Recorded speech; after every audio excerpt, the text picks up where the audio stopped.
Здравейте! Аз съм Таня Терзийска и това видео е част от моята ежеседмична рубрика за стратегии за управление на кариерата. Днес реших да запиша видео, с което да внеса малко повече яснота за това, защо всъщност е необходимо да си управляваме кариерата. Необходимостта от управление на кариерата се поражда най-вече от света, в който живеем.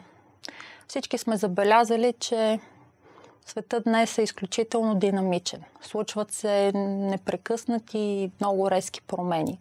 За съжаление, несигурността става все по-голяма и в все повече и различни аспекти. Не на последно място, често ни се налага да се справяме с неочаквани предизвикателства.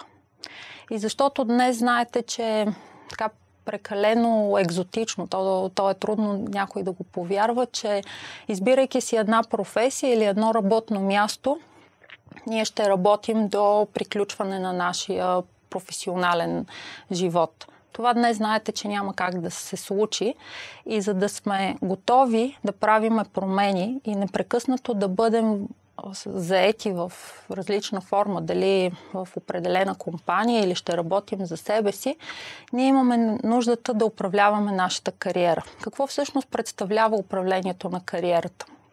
В по-широк план погледнато, това е дългосрочен процес. Да, за съжаление това не е едно действие, с което като с магическа пръчка нещата се случват по най-добрия начин. Това е дългосрочен процес, в който ние планираме нашите кариерни избори, стремим се да ги реализираме и при необходимост правим трансформации.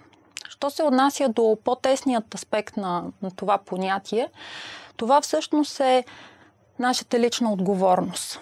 Отговорността, която зависи от нас самите и същевременно ни носи усещане за контрол, че ние можем да реализираме по най-добрия начин своя потенциал, така че да изпитваме удовлетворение от работата си. Най-често успехът на управление на кариерата се измерва по 4 критерия.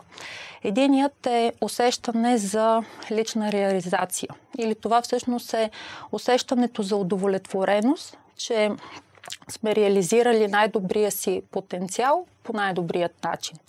Вторият ключов елемент при оценката на успеваемостта на управлението на кариера е всъщност постигането на баланс между личен и професионален живот. На трето място стои критерия, който се отнася до това, че имаме възможност да постигаме целите си както в личен, така и в професионален план.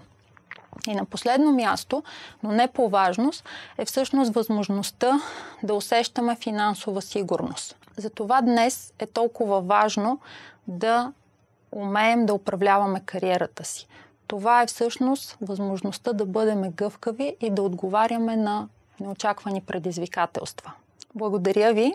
Ако това видео ви е харесало, то не се колебайте да го споделите. Успех!